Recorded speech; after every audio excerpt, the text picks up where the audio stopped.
মানুষ নাফরমানি করতে করতে মানুষের সেন্স কাজ করে না, খাবারটা হালাল না হারাম এটা বুঝতে পারে না, ইমাম সাহেবের বাসায় হাদিয়া পাঠায়।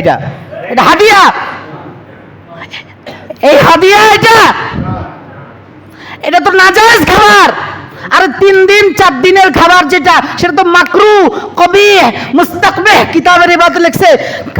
তারপরেও যারা 3 দিন 4 দিন পালন ছাড়া অন্য সময় খায় বা 3 দিন পালন করেও খায়, গরিবরা খাইলে তাদের জন্য মাকরু, নপছন্দ, শরীয়ত অপছন্দ করেছে, এটাকে কবি কুসরি বলেছে। কিন্তু যেই খাবারটা গায়রুল্লাহর নামে, খাজা বাবার নামে উরুস হইয়া যেই পশুর জবাই হয় আর যেই খাবার এই সমস্ত বিষয়ের জন্য উৎসর্গ হয়, এটা তো সম্পূর্ণ হারাম। এটা তো গরিবও খাইতে পারবে না। এই আরে সাহাবায়ে কেরাম সন্দেহযুক্ত খাবার, আবু বকর রাদিয়াল্লাহু তাআলা আনহুর সেই ইতিহাস আপনারা শুনেন নাই, জানেন না? হাত ভিতরে দিয়ে হারাম, সন্দেহ, শুধু সন্দেহ, সেই খাবার ভিতরে হাত দিয়ে কষ্ট করে বমি হয় না, তারপরেও বারবার হাত ভিতরে দিয়ে সেই খাবার বের করে দিয়েছেন। কারণ কি? ওই খাবার দিয়ে রক্ত মাংস যা গঠিত হবে সেটা জাহান্নামে যাবে। আপনারা কিভাবে পারেন এই খাবার আয়োজন করতে? আপনাদের কি ঈমান নাই ভিতরে? নামাজ রোজা ইবাদত বন্দেগী করেন, নূর জমে নাই?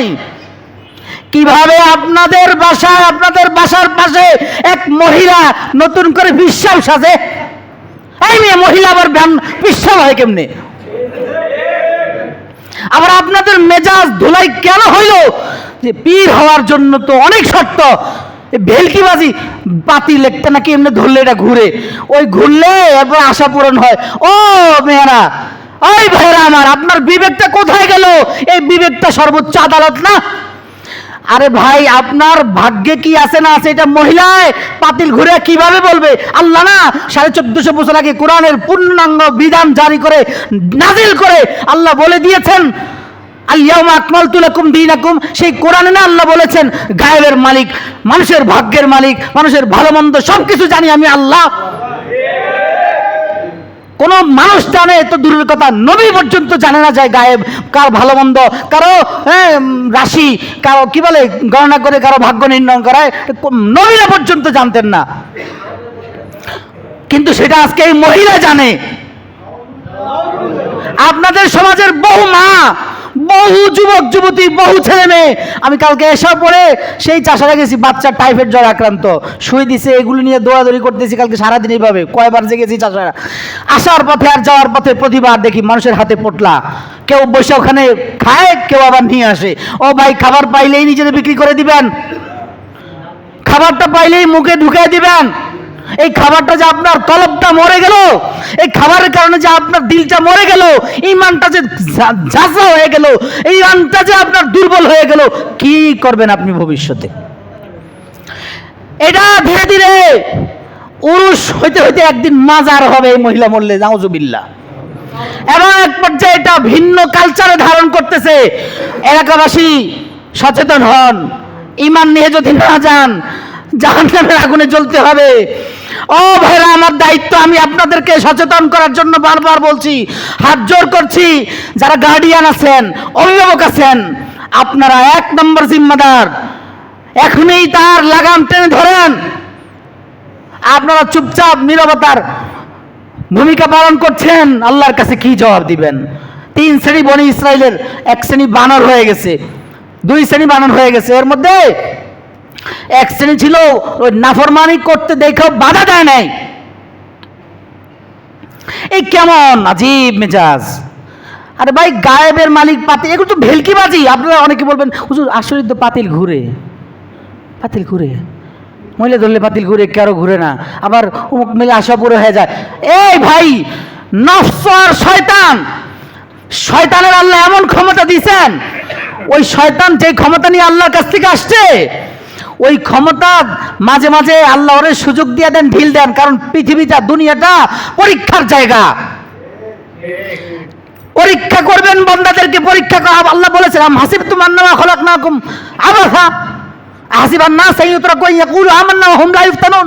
ঢুকাই দিব জান্নাতে তোমাদের, কেমনেই পরীক্ষা করা ছাড়া। উম্মতের উলামায়ে কেরামের মাধ্যমে আগে তোমাদেরকে হক জানিয়েছি, নবীদের মাধ্যমে জানিয়েছি, সমস্ত উম্মতের উলামায়ে কেরামের মাধ্যমে ধীরে ধীরে জানিয়েছি। জানার পরেও তোমরা একটা মহিলা, কোন বুজুর্গ আলেম এমনও না, একটা মহিলার এই ভেলকিবাজিতে যদি আমাদের ঈমান নষ্ট হয়ে যায়,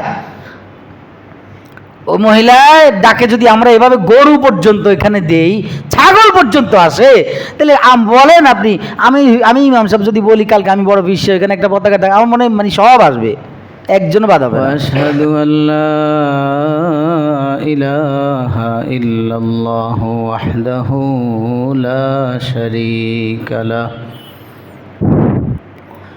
وأشهد أن سيدنا وسندنا وحبيب ربنا وطبيبنا وطبيب قلوبنا ومولانا وأولانا محمدا عبده ورسوله. أما بعد فأعوذ بالله من الشيطان الرجيم.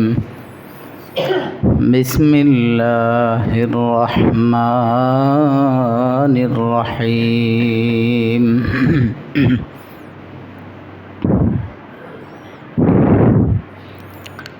وعلم آدم الأسماء كلها ثم عرضهم على الملائكة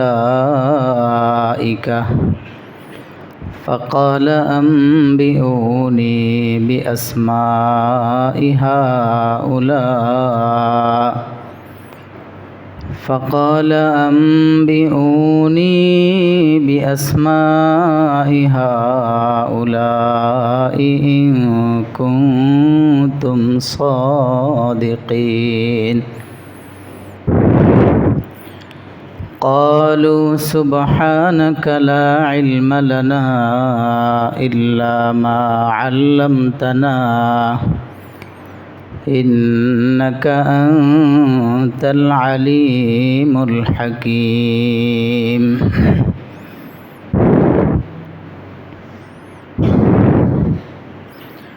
قال يا آدم أنبئهم بأسمائهم فلما أنبأهم بأسمائهم قال ألم أقل لكم إني أعلم ما لا تعلمون.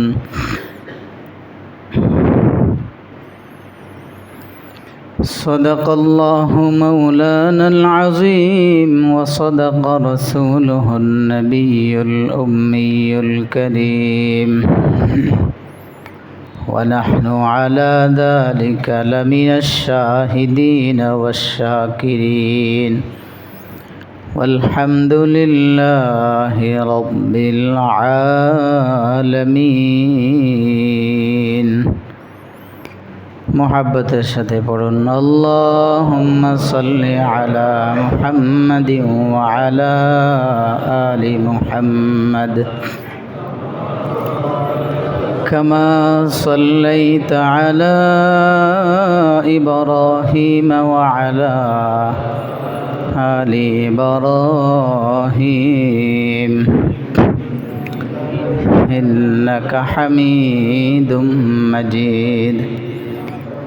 اللهم بارك على محمد وعلى آل محمد كما باركت على إبراهيم وعلى آل إبراهيم إنك حميد مجيد. لا إله إلا الله لا إله إلا الله لا إله إلا الله لا إله إلا الله لا إله إلا الله لا إله إلا الله لا إله إلا الله لا إله إلا الله لا إله إلا الله لا إله إلا الله لا إله إلا الله لا إله إلا الله لا إله إلا الله محمد رسول الله صلى الله تعالى عليه وسلم الله الله الله الله الله الله الله الله الله الله الله الله الله الله الله الله الله لا إله إلا الله محمد رسول الله صلى الله تعالى عليه وسلم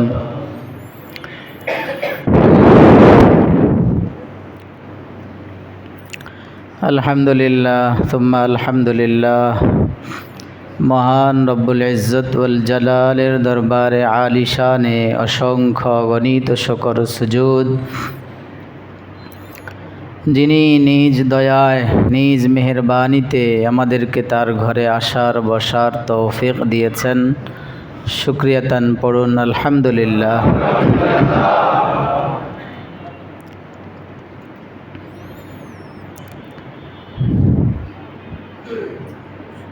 এই পৃথিবীর বুকে মানুষের পূর্বে কোটি কোটি বছর বসবাস করেছেন ফেরেশতারা, এরও পূর্বে লক্ষ লক্ষ বছর জিন জাতি বসবাস করেছে। জিন্নাতের মধ্যে শুধুই নাফরমানি করার মেজাজ, ওরা শুধু পারে নোংরামি করতে, ওদের স্বভাব শুধুই মারামারি খুনাখুনি কাটাকাটি ছিল। কোরআনে আছে আতাসফিকুনা।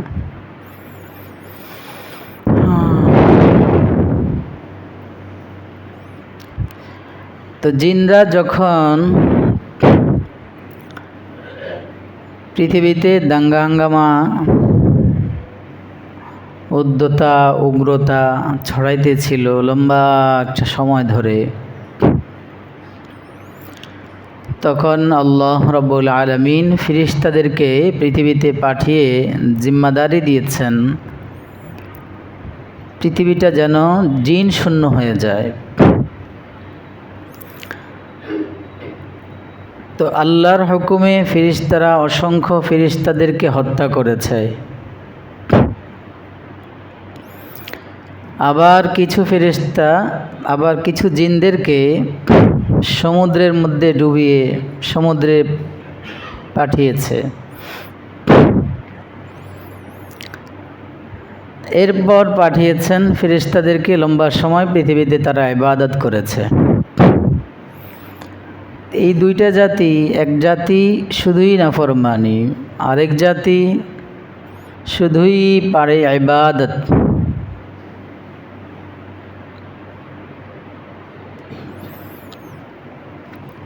তো আল্লাহ রাব্বুল আলামিন এক পর্যায়ে সিদ্ধান্ত নিয়েছেন পৃথিবীতে খলিফা বানাবেন।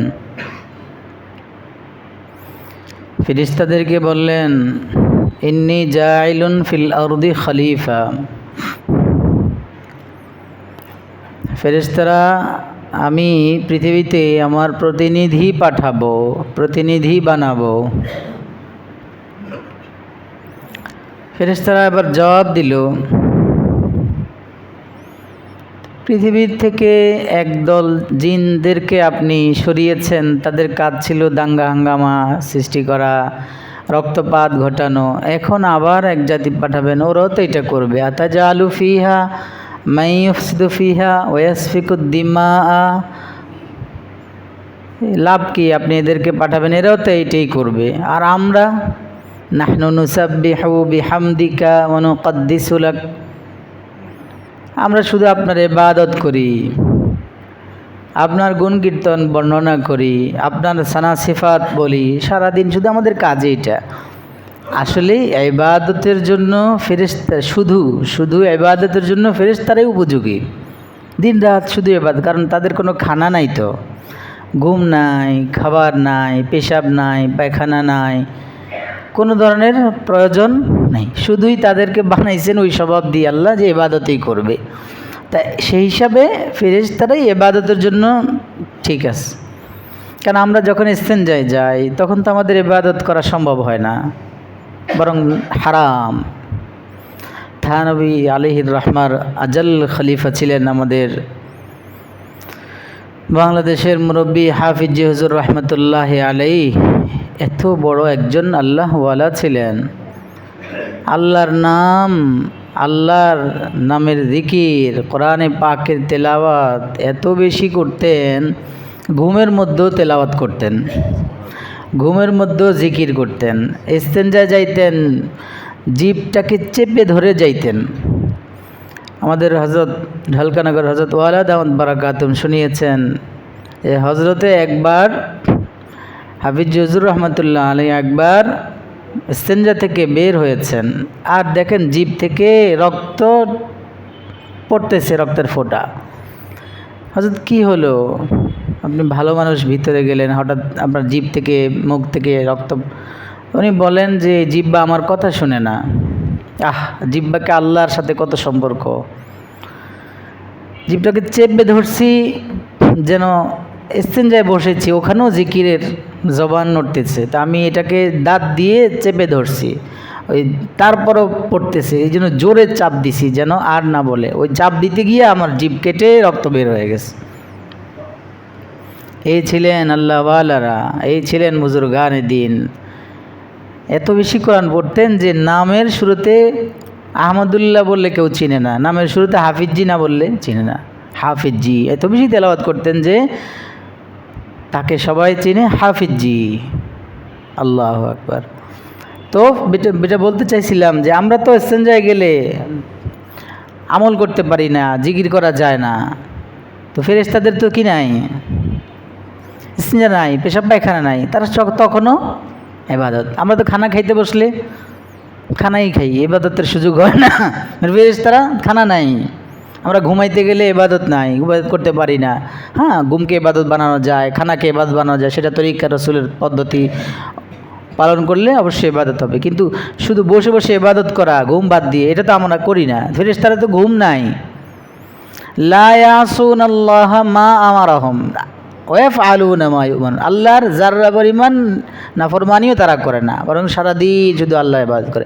এই জন্যই তারা বলছিল আল্লাহকে, ওই জাতি বানানো দরকার কি আল্লাহ, যারা পৃথিবীতে দাঙ্গা হাঙ্গামা সৃষ্টি করবে, রক্তপাত ঘটাবে, মারামারি কাটাকাটি, ফতল, একজন একজনের হত্যা করবে। তখন আল্লাহ বলেছিলেন,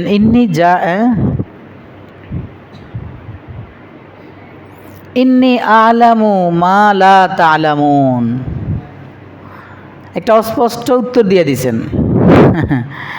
আল্লাহ।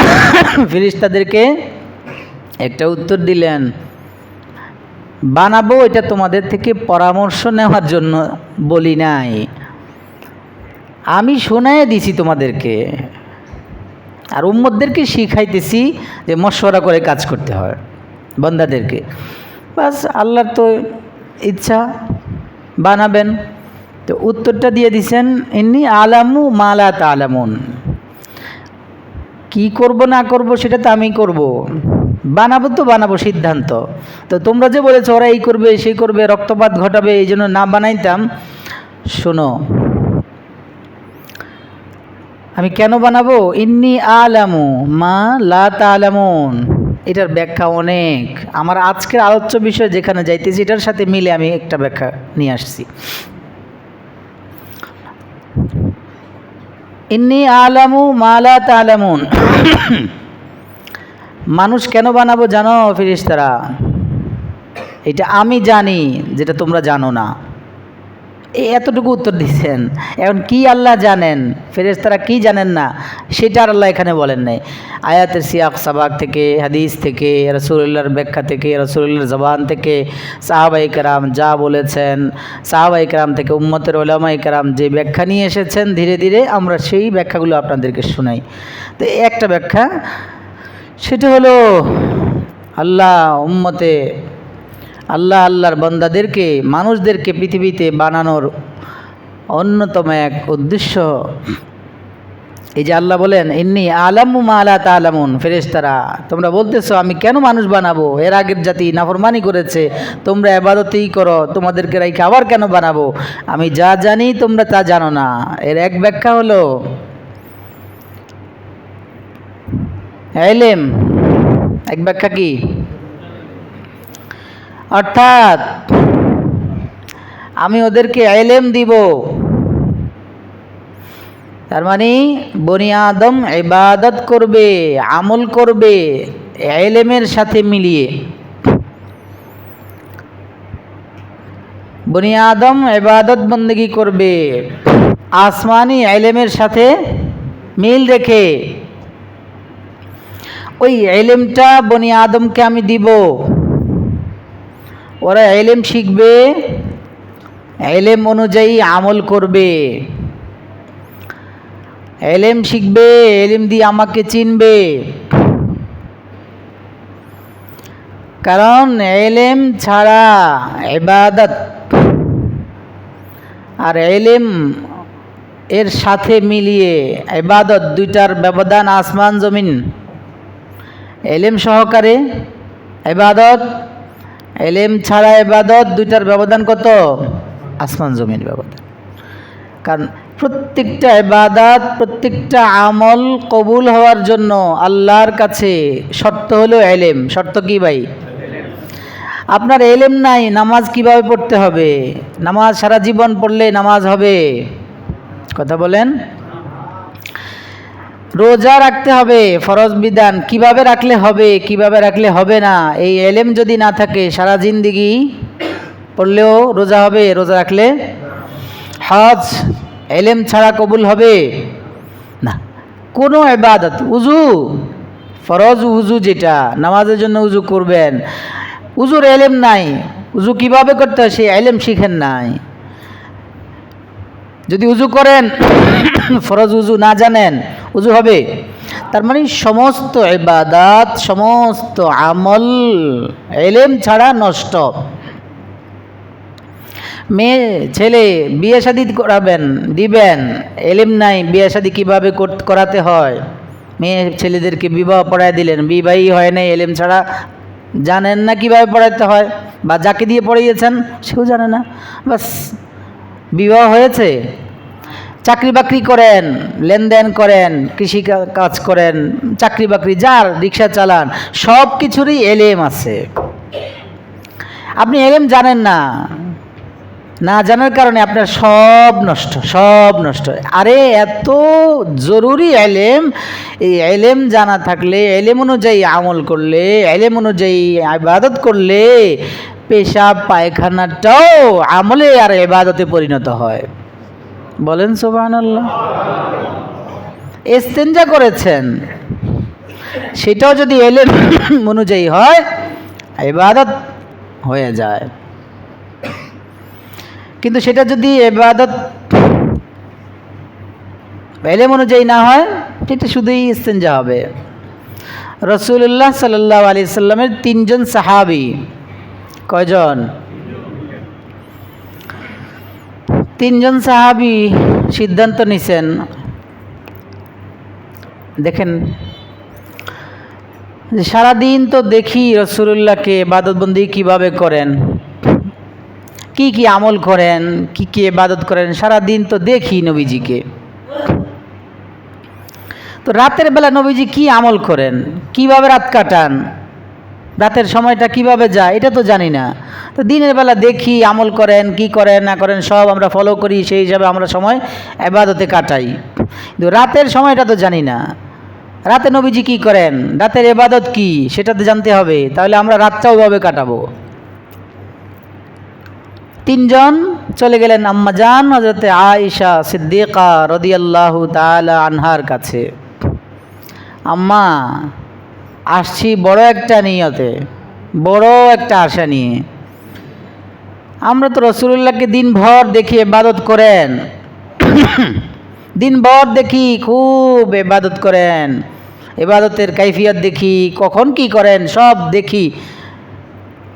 তো সেই এলেমটা আমাদের থাকার কারণে আমরা ওই অনুযায়ী আমল করি, ইবাদত করি, রাসূলুল্লাহর তরিকার সাথে মিলিয়ে মিলিয়ে দিনগুলো কাটাই, দিনের সময়গুলো ইবাদতে কাটাই। তো নবীজি রাতের বেলার ইবাদত কি এই এলেমটা নিতে আসছি। আম্মা জান বললেন ঠিক আছে বসো, বলতেছি। রাসূলুল্লাহ বাসায় নেই তখন। নবীজি এবার আম্মা জান এবার তিনজন সাহাবীকে বললেন, আমার রসুল এশারের নামাজ পড়েন, জামাতের সাথে পড়ান, এশা পড়ে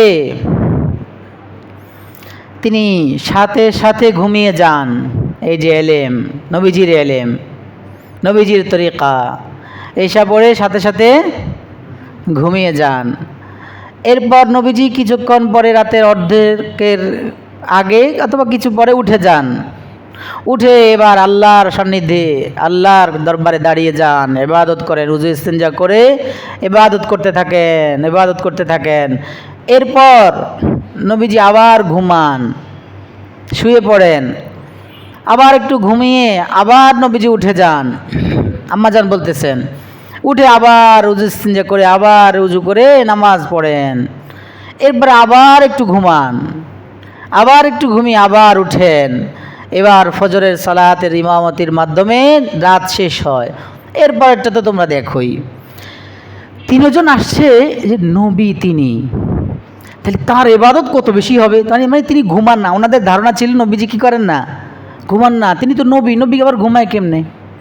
নবীজি তো সারা রাত ইবাদত করবেন, সেটা শুনে আমরাও ওইভাবে করব। কিন্তু নবীজির ব্যাপারে, নবীদের ব্যাপারে উম্মতের বদধারণা আসলে, ভিন্ন ধারণা আসলে সাথে সাথে ঈমান হারা, সাথে সাথে কি। এখন তিনজনের যে একটা ধারণা ছিল যে সারা রাত ইবাদত বন্দেগী, অনেক নফল, অনেক ইবাদত করেন, এর ব্যতিক্রম যখন শুনছেন যে লম্বা একটা সময় ঘুমান, আবার উঠেন, আবার ঘুমান, আবার উঠেন, আবার ঘুমায় যান, এরপর উঠে ফজরের জামাতের ইমামতি করেন,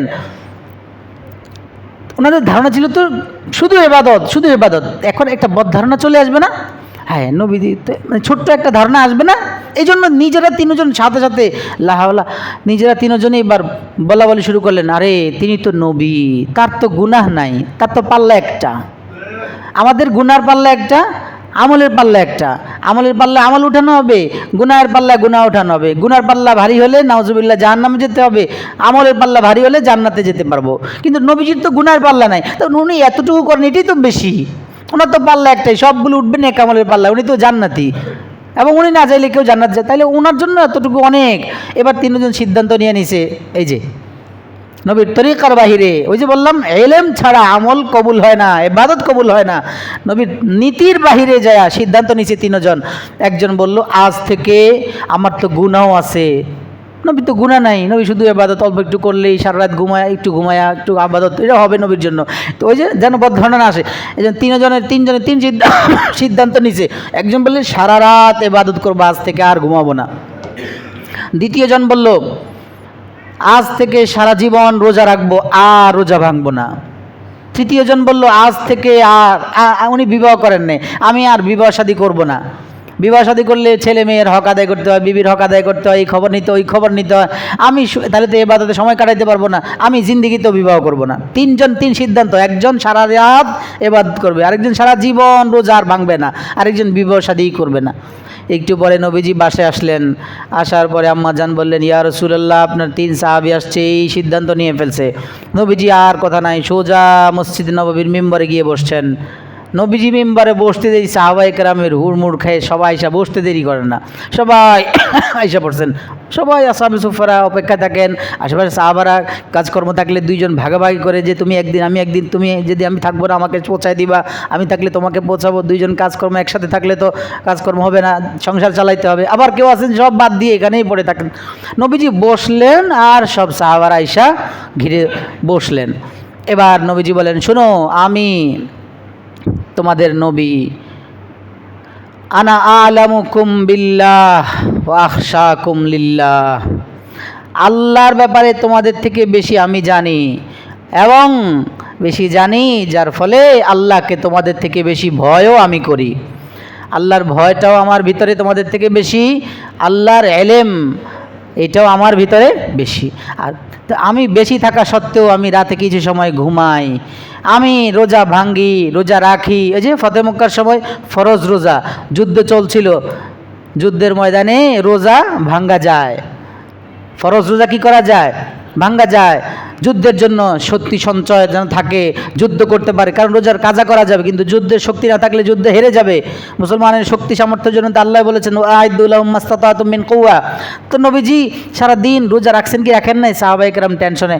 তো এক মহিলা জিজ্ঞেস করেন কিভাবে, এই জন্য এক মহিলা পেয়ালা নিয়ে আসছে, দুধের পেয়ালা, আইনা নবীজির সামনে পেশ করছেন।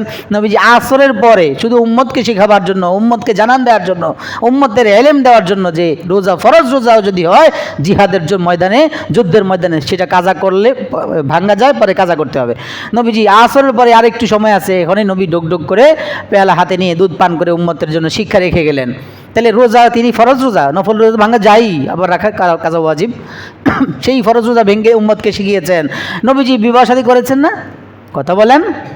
বিবাহ শাদী করেছেন। নবীজি রাতভরের ওই যে 3 ভাগ করে দেখাইলাম আম্মা জান আয়েশা সিদ্দিকার বাড়ি থেকে, নবীজি ঘুমাইতেন উঠতেন, ঘুমাইতেন উঠতেন, ঘুমাইতেন উঠতেন, ইবাদত করতেন। তাহলে তিনি বলেন, আমি নবী হয়ে ওই সব ইবাদত করি, সারা রাত কিছু ঘুমাই, কিছু ইবাদত করি, রোজা রাখি, রোজা ভাঙ্গি, আবার আমি বিবাহ শাদী করি। তোমরা আমার থেকেও বড় ইবাদত গুজার হয়ে যাইতে চাও, এই জন্য তোমরা এই সিদ্ধান্ত নিচ্ছ। শোনো, নবীজি বললেন, আমার তরিকার বাহিরে যে চলে যাবে, আমার নীতির বাহিরে যে চলে যাবে, যে আমার সুন্নত বাদ দিয়ে, আমার তরিকা বাদ দিয়ে নিজের মতো করে ইবাদত করবা, নিজের মতো করে আল্লাহকে ডাকবা, আল্লাহকে পাওয়ার জন্য আমার তরিকা বাদ দিয়ে নিজের মন গড়া তরিকা, খাজা বাবার তরিকা, ভণ্ড বাবার তরিকা, কোনো ল্যাংটা বাবার তরিকা অবলম্বন করবা, সেটা আমার তরিকা না, সেটা জাহান্নামের তরিকা। আমাদের সমাজে আপনারা অবশ্যই সচেতন হওয়া দরকার। এলেম না থাকার কারণে আপনাদের সমাজে এই যে লাল বিল্ডিংয়ের মাঝখান দিয়ে যে চিপা গলি, এই গলির মাথায় সামনে গেলে নতুন করে এক মহিলা আবির্ভাব হয়েছে। আপনারা এলাকাবাসী সচেতন হন, বেদাতের কুসংস্কার শুরু হয়েছে। আপনাদের এলাকার যুবকদের, ছেলেদের, মেয়েদের, আপনাদের এলাকার নর নারী পুরুষ সর্বস্তরের মানুষের ঈমান নষ্টের জন্য গত বছর থেকে নাকি শুরু হয়েছে, এবছর আবার উরুস করেছে। গত 3-4 দিন নাকি 2-3 দিন ধরে লাইটিং আলোকসজ্জা করে এখানে নাকি গরু আসছে, ছাগল আসছে, বাবার নামে ছাগল গরু জবা হয়, আর সেই জবাই করে গরুর গোশত আর ছাগলের গোশত দিয়ে বিরিয়ানি করে আপনাদের এলাকার মানুষদেরকে রাতভর খাইয়েছে। এই খাবার হালাল না হারাম? আল্লাহর নামে, আল্লাহর নাম ছাড়া ভিন্ন কোনো গায়রুল্লাহর নামে গরু দেওয়া, মান্নত করা, ছাগল দেওয়া হালাল না হারাম? সেই গরু জবাই করে যদি মানুষ খায়, তার ঈমান থাকবে? খাবার, এই খাবার দিয়ে রূহ ঠিক থাকবে?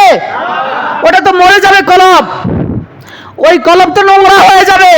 ওই খাবার আমার বাসিক মানুষ নাফরমানি করতে করতে মানুষের সেন্স কাজ করে না, খাবারটা হালাল না হারাম এটা বুঝতে পারে না। ইমাম সাহেবের বাসায় হাদিয়া পাঠায়, এটা হাদিয়া, এই হাদিয়া, এটা তো নাজায়েজ খাবার। আর 3 দিন 4 দিনের খাবার যেটা, সেটা তো মাকরু কবিহ মুস্তাকবিহ কিতাবের ইবাদত লিখছে। তারপরেও যারা 3 দিন 4 দিন পালন ছাড়া অন্য সময় খায় বা 3 দিন পালন করেও খায়, গরিবরা খাইলে তাদের জন্য মাকরু, অপছন্দ, শরীয়ত অপছন্দ করেছে, এটাকে কবি কুসরি বলেছে। কিন্তু যেই খাবারটা গায়রুল্লাহর নামে, খাজা বাবার নামে উরুস হইয়া যেই পশুর জবাই হয় আর যেই খাবার এই সমস্ত বিষয়ের জন্য উৎসর্গ হয়, এটা তো সম্পূর্ণ হারাম। এটা তো গরিবও খাইতে পারবে না। এই আরে সাহাবায়ে কেরাম সন্দেহযুক্ত খাবার, আবু বকর রাদিয়াল্লাহু তাআলা আনহুর সেই ইতিহাস আপনারা শুনেন নাই, জানেন না? হাত ভিতরে দিয়ে হারাম সন্দেহ, শুধু সন্দেহ, সেই খাবার ভিতরে হাত দিয়ে কষ্ট করে বমি হয় না, তারপরেও বারবার হাত ভিতরে দিয়ে সেই খাবার বের করে দিয়েছেন। কারণ কি? ওই খাবার দিয়ে রক্ত মাংস যা গঠিত হবে সেটা জাহান্নামে যাবে। আপনারা কিভাবে পারেন এই খাবার আয়োজন করতে? আপনাদের কি ঈমান নাই ভিতরে? নামাজ রোজা ইবাদত বন্দেগী করেন, নূর জমে নাই? কিভাবে আপনাদের বাসার পাশে এক মহিলা নতুন করে বিশ্বাস সাজে? এই মেয়ে মহিলা আবার বিশ্বাস হয় কেমনে? আবার আপনাদের মেজাজ ধুলাই কেন হইল? যে পীর হওয়ার জন্য তো অনেক শর্ত। ভেলকিবাজি পাতিল একটা নাকি এমনি ধরলে এটা ঘুরে, ওই ঘুরলে এরপর আশা পূরণ হয়। ও মেয়েরা, ওই ভাইরা আমার, আপনার বিবেকটা কোথায় গেল? এই বিবেকটা সর্বোচ্চ আদালত না? আরে ভাই, আপনার ভাগ্যে কি আছে না আছে এটা মহিলায় পাতিল ঘুরে কিভাবে বলবে? আল্লাহ না 1450 বছর আগে কোরআনের পূর্ণাঙ্গ বিধান জারি করে নাজিল করে আল্লাহ বলে দিয়েছেন, আল-ইয়াওমা আকমালতু লাকুম দীনাকুম। সেই কোরআনে না আল্লাহ বলেছেন, গায়েবের মালিক, মানুষের ভাগ্যের মালিক, মানুষের ভালো মন্দ সবকিছু জানি আমি আল্লাহ।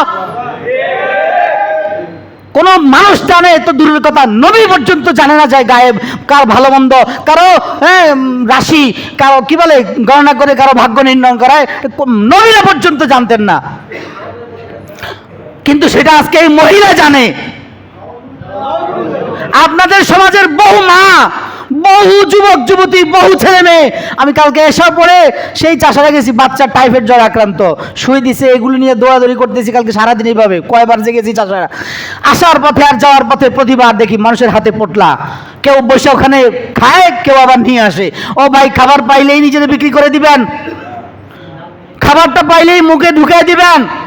এই খাবারটা যে আপনার কলবটা মরে গেল, এই খাবারের কারণে যে আপনার দিলটা মরে গেল, ইমানটা যে ঝাঁঝা হয়ে গেল, এই ইমানটা যে আপনার দুর্বল হয়ে গেল, কি করবেন আপনি ভবিষ্যতে? এটা ধীরে ধীরে উরুস হইতে হইতে একদিন মাজার হবে এই মহিলা মরলে, নাউজুবিল্লাহ। এবং এক পর্যায়ে এটা ভিন্ন কালচারে ধারণ করতেছে। এলাকাবাসী সচেতন হন, ইমান নিয়ে যদি না যান জাহান্নামের আগুনে জ্বলতে হবে। ও ভাইরা, আমার দায়িত্ব, আমি আপনাদেরকে সচেতন করার জন্য বারবার বলছি, হাত জোর করছি। যারা গার্ডিয়ান আছেন, অভিভাবক আছেন, আপনারা 1 নম্বর জিম্মাদার। এখনই তার লাগাম টেনে ধরেন। আপনারা চুপচাপ নীরবতার ভূমিকা পালন করছেন, আল্লাহর কাছে কি জবাব দিবেন? 3 শ্রেণী বনি ইসরায়েলের, 1 শ্রেণী বানর হয়ে গেছে, 2 শ্রেণী বানর হয়ে গেছে। এর মধ্যে 1 শ্রেণী ছিল ওই নাফরমানি করতে দেখেও বাধা দেয় নাই। এই কেমন আজীব মেজাজ! আরে ভাই, গায়েবের মালিক পাতিল, এগুলো তো ভেলকিবাজি। আপনারা অনেকে বলবেন, হুজুর আসলে তো পাতিল ঘুরে, পাতিল ঘুরে, মহিলা ধরলে পাতিল ঘুরে, কারো ঘুরে না, আবার অমুক মেলে আশা পুরো হয়ে যায়। এই ভাই, নফস আর শয়তান, শয়তানের আল্লাহ এমন ক্ষমতা দিয়েছেন, ওই শয়তান যে ক্ষমতা নিয়ে আল্লাহর কাছ থেকে আসছে, ওই ক্ষমতা মাঝে মাঝে আল্লাহ ওরে সুযোগ দিয়ে দেন, ঢিল দেন। কারণ পৃথিবীটা, দুনিয়াটা পরীক্ষার জায়গা। পরীক্ষা করবেন বান্দাদেরকে, পরীক্ষা করা। আল্লাহ বলেছেন, আম হাসিবতুম আন্নামা খলাকনাকুম আবাসা হাসিবান নাস আন ইউতরাকু আন ইয়াকুলু আমান্না ওয়া হুম লা ইফতানুন। ঢুকিয়ে দিব জান্নাতে তোমাদেরকে এমনি পরীক্ষা করা ছাড়া। উম্মতের উলামায়ে কেরামের মাধ্যমে আগে তোমাদেরকে হক জানিয়েছি, নবীদের মাধ্যমে জানিয়েছি, সমস্ত উম্মতের উলামায়ে কেরামের মাধ্যমে ধীরে ধীরে জানিয়েছি। জানার পরেও তোমরা একটা মহিলা, কোন বুজুর্গ আলেম এমনও না, একটা মহিলার এই ভেলকিবাজিতে যদি আমাদের ঈমান নষ্ট হয়ে যায়, ও মহিলায় ডাকে যদি আমরা এভাবে গরু পর্যন্ত এখানে দেই, ছাগল পর্যন্ত আসে, তাহলে বলেন আপনি, আমি ইমাম সাহেব যদি বলি কালকে আমি বড় বিশ্ব এখানে একটা পতাকা ডাক, আমার মনে হয় মানে সব আসবে, একজনও বাদ হবে না। নারায়ণগঞ্জ আর চট্টগ্রামের মানুষ খুব বেশি মাজার ভক্ত। এই যে এখানে মোড়ে, বউবাজার মোড়ে একটা, হায় হায় কত মানুষ যে এখানে বৃহস্পতিবারে আর বিভিন্ন সময় যায় আর মান্যত করে আর ওখানে সেজদা দেয় আর চায়, সাথে সাথেই মান হারারে ভাই। ও ভাই, আল্লাহ বলেছেন, এই যে একটু আগে বললাম না মহিলা ধরলে ভেলকি বাজিয়ে দেখ ঘুরে, আল্লাহ কি বলেছেন? ইন্নাহু ইয়ারাকুম হুয়া ওয়া কাবিলুহু মিন হাইথু লা তারাউনাহুম। এই আমার বন্দারা, শয়তান যদি আইসা তোদেরকে দেন, কৌশলটা কি ওর? শয়তান যদি আইসা বলে মাজারে সেজদা করবি না, শয়তান যদি বলে শিরিক করবি না, তো ও তোদের দিলের মধ্যে মানুষের বুজুর্গি আল্লাহওয়ালাদের প্রতি একটা প্রেম ভিতরে ঢুকায়। ভণ্ড আল্লাহওয়ালা যারা, তো আল্লাহওয়ালা। আচ্ছা, খাজা মঈনুদ্দিন চিশতি আজমিরি রহমতুল্লাহ আলাই, আল্লাহওয়ালার শিরোধার্য কথা, ওনার ব্যাপারে আমাদের কোনো কিলোকাল আছে? কোনো কথা আছে? ওনার ব্যাপারে কথা এটাই, উনি চূড়ান্ত আল্লাহওয়ালা, উনি আল্লাহর খাস ওলি, আল্লাহর খাস প্রিয় বান্দা, যার উসিলায় লক্ষ লক্ষ মানুষ মুসলমান হয়েছেন, দেখলেই মানুষ মুসলমান হয়েছেন। ওনার ব্যাপারে আমাদের কোনো ইয়ে নেই, কিন্তু ওনার নামে এই সমস্ত উরুস, এই সমস্ত ভণ্ডামি, এই সমস্ত মাজার পূজারি আর এই যে ডেট চালা দিয়া মানুষের ইমান নষ্ট করা, এটা ওনার শিক্ষা? তা আপনার ইমান কোথায় গেল? যাদের মারা, যাদের গলের মা বোনরা গেছেন, তাদেরকে গিয়ে বলবেন তারা যেন ইমান দৌড়ায় নেয়, কালিমা শাহাদাত আবার পড়ে নেয়, কালিমায়ে তয়্যিবা পড়ে নেয়। খাবার খেয়েছে এটা বমি করে বের করে। আল্লাহ সহি বুঝ দান করেন। তরিকা একটাই, ও উম্মতে মুহাম্মাদি, ও মুহাম্মদুর রাসূলুল্লাহর উম্মতেরা শুনো, দুনিয়ার সমস্ত পথ ভণ্ড পথ, দুনিয়ার সমস্ত পথ জাহান্নামের পথ, শুধুই এক পথ জান্নাতের পথ, এক পথ হকের পথ। সেই পথের নাম হলো মুহাম্মদুর রাসূলুল্লাহর বাতলানো সিরাতুল মুস্তাকিম। পথের উপরে থাকবা, সোজা জান্নাতে চলে যাবা। পথে আঁকা বাঁকা হয়ে এদিক সেদিক যাবা, নাউজুবিল্লাহ, ভিন্ন পথে চলে যেতে হবে, জাহান্নামে চলতে হবে। হাসরের ময়দানে ইয়াউমা ইয়াআদ্দু যালিমু আলা ইয়াদাইহি ইয়াকুলু ইয়া লাইতানি ইত্তাখাযতু মা'আর রাসূলি সাবিলা। এই ভুলের কারণে আল্লাহ কোরআনের আয়াতে বলেন, সূরা ফুরকানের আয়াতে 19 পারার প্রথম পৃষ্ঠার আয়াতে আল্লাহ বলেন, সেদিন এই ভুলের কারণে, এই খানা খাওয়ার কারণে, এই বেদাতের কারণে, এই উরুসে যোগ দেওয়ার কারণে, এই মহিলার সাথে গাঁথা সম্পর্ক রাখার কারণে, মহিলার ডাকে সাড়া দিয়ে ছাগল গরু মহিষ দেওয়ার কারণে আল্লাহ বলেন ইয়াদ্দু জালিম, এই জালিম কি করবে? হাত কামড়াবে, শরীর কামড়াবে, শরীর চাপড়াবে, হায় আফসোস করে বেড়াবে হাসরের ময়দানে, আর বলবে হায় হায় কি করলাম। কামড়া শরীর খেয়ে গোশত ছিঁড়ে টুকরা টুকরা করবে আর আফসোস করবে। আফসোস করে করলে লাভ হবে এখন? আর বলবে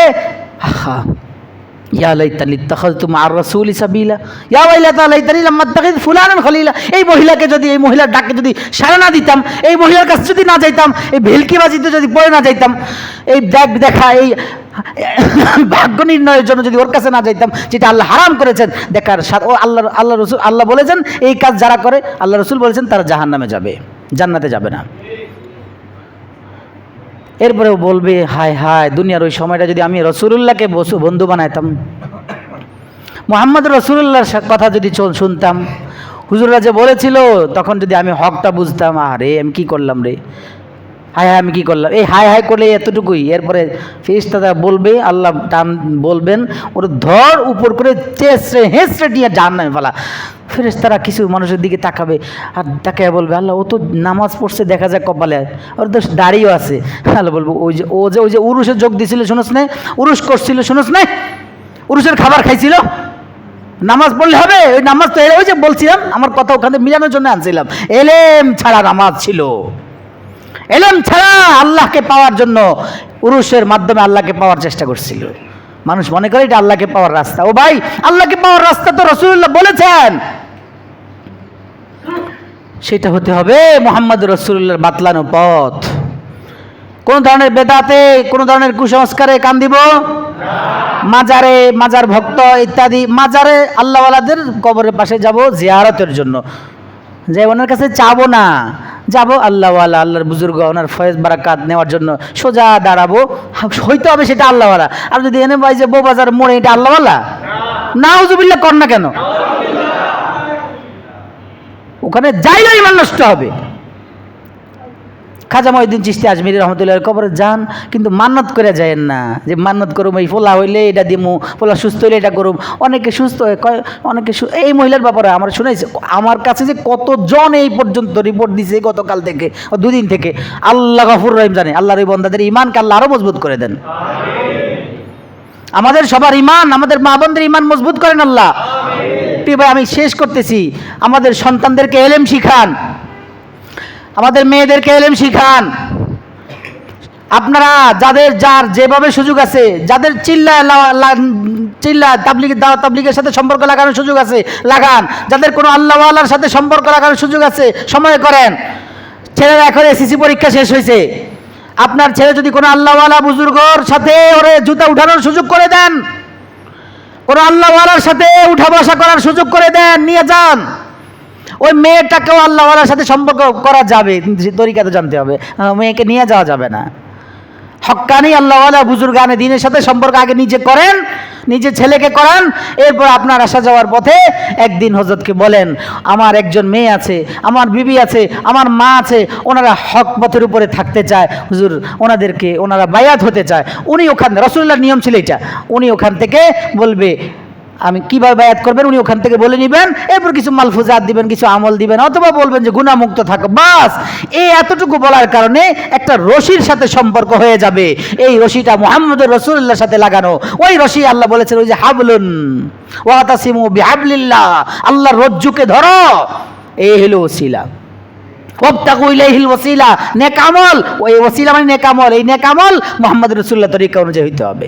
এজন্য আপনাদের সন্তানরা যারা আছে, সন্তানদেরকে আলেমে দ্বীনের সাথে, আলেমদের জুতা উঠানোর জন্য লাগায় দেন, আল্লাহওয়ালাদের সোহবত পাঠান। আর মেয়েদের জন্য বাসায় আল্লাহওয়ালা নেককার বুজুর্গ কোনো আল্লাহর বান্দিরা থাকলে, ভুইয়াপাড়ার মরহুম হযরত মাওলানা শফিকুল ইসলাম দাউদ বারাকাতুহুর আহলিয়া হাসান এনায়েতনগর থাকেন, ওখানে অনেক মহিলারা যান, হুজুরের বিবির সাথে সম্পর্ক করান মেয়েদেরকে, মা বোনদেরকে। আর বাসায় আল্লাহওয়ালা বুজুর্গানে দ্বীনের বয়ান শুনান, মাওলানা মুশতাকুন নবী দামাত বারাকাতুহুল আলিয়ার বয়ান শুনান, মাওলানা তৈয়ব আশরাফ সাহেব দামাত বারাকাতুহুর বয়ান শুনান, মুফতি দেলাওয়ার হোসেন সাহেব দামাত বারাকাতুহুর বয়ান শুনান। ওদেরও তরিকা আছে, ওদেরও তো নিয়ম আছে, ওদেরও তো ঈমান আমল বাঁচাইতে হবে। এখন একটা সময় লম্বা 2-3টা মাস মেয়েরা এসএসসি পরীক্ষা দিছে, ছেলেরা দিছে, এখন একবার ফেসবুক হাতে দিতে, অনেকে তো আছে পরীক্ষাটা দিলে জরুরি হইলো মোবাইল কিনে দিতে হইব, মোবাইল একটা কিনে দেন, আর মেয়ে ছেলে নষ্ট হয়ে যায়। 3-4 মাস খালি ফোন টিপে আর নষ্ট হয়ে যায়। ছেলেদেরকে যা যেখানে কোনো আল্লাহওয়ালার সাথে সম্পর্ক সুযোগ আছে বাস পাঠিয়ে দেন, ওখানে 40 দিন থেকে আসুক। অথবা দাওয়াত তাবলীগের সাথে সম্পর্ক করতে চান, সেখানে তাবলীগের সাথীদের সাথে, জাকিরের সাথে যোগাযোগ করে পাঠান, অথবা কোনো আল্লাহওয়ালা বুজুর্গ আলেমের সাথে সম্পর্ক করায় দেন। আর মেয়েদের জন্য কোনো আল্লাহওয়ালি, আল্লাহর কোনো নেককার খাস বন্ধু, যে একজনের কথা বললাম, বাস পাঠিয়ে দেন।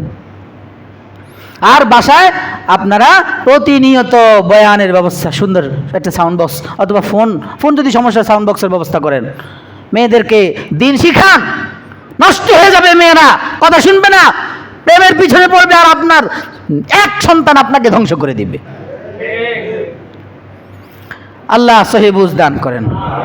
আল্লাহ আমাদের সন্তানদেরকে ঈমান আমলের সাথে মরণ পর্যন্ত অটল অবিচল রাখেন। আমাদের পুরো সমাজকে ঈমানের উপর অটল অবিচল রাখেন। আমাদের সমস্ত মুসলিম জাহানকে আল্লাহ ঈমানের সাথে ইস্তেকামত দান করেন।